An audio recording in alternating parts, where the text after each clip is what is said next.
ഒരു യഥാർത്ഥ വിജയി എന്ന് പറയുന്നത് ഒരിക്കലും പരാജയം അറിയാത്ത ഒരാളല്ല.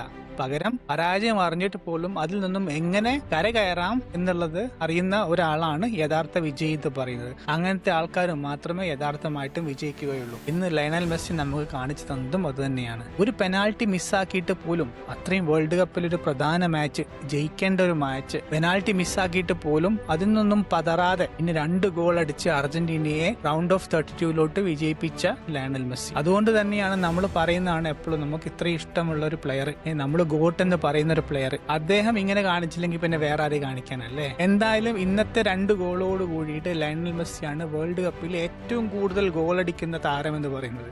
എംബപ്പെ പിന്നിലുണ്ടെങ്കിൽ പോലും ഇന്ന് 2 ഗോളുകൾ കൂടുതൽ അടിച്ചുകൊണ്ട് ലയണൽ മെസ്സി ഇപ്പോൾ വേൾഡിലെ നമ്പർ 1 ഗോൾ സ്കോററായി മാറിയിരിക്കുകയാണ്. എല്ലാ റൊണാൾഡോ ആരാധകരോടും എനിക്കൊരു കാര്യം പറയാനുള്ളൂ, നിങ്ങൾ മെസ്സിയെ വെറുത്താലും വെറുത്തില്ലെങ്കിൽ ഇത് അവസാനത്തെ വേൾഡ് കപ്പാണ്. അത് മെസ്സിയുടെ ആയാലും റൊണാൾഡോയുടെ ആയാലും. അപ്പോൾ ഒരു ഫുട്ബോൾ ഫാൻ എന്ന നിലയിൽ ആസ്വദിക്കുക. അത് റൊണാൾഡോ ഗോൾ അടിച്ചാലും വേണ്ടില്ല, മെസ്സി ഗോൾ അടിച്ചാലും വേണ്ടില്ല, ആസ്വദിക്കുക. കാരണം അടുത്ത വേൾഡ് കപ്പിൽ ഈ 2 പേരും ഉണ്ടാവില്ല. അപ്പൊ അതുകൊണ്ട് ആസ്വദിക്കുക, മാക്സിമം സന്തോഷിക്കുക.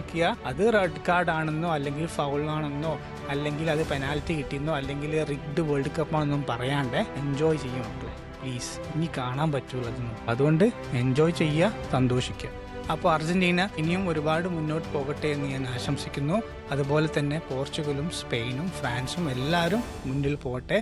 അപ്പോഴാണ് ഒരു യഥാർത്ഥ ഫുട്ബോൾ ഫാൻസിന് നമുക്ക് സന്തോഷിക്കാനുള്ള വകയുള്ളൂ. എല്ലാവർക്കും ഇനി അടുത്ത വീഡിയോ കാണുന്നവരെ ബൈ.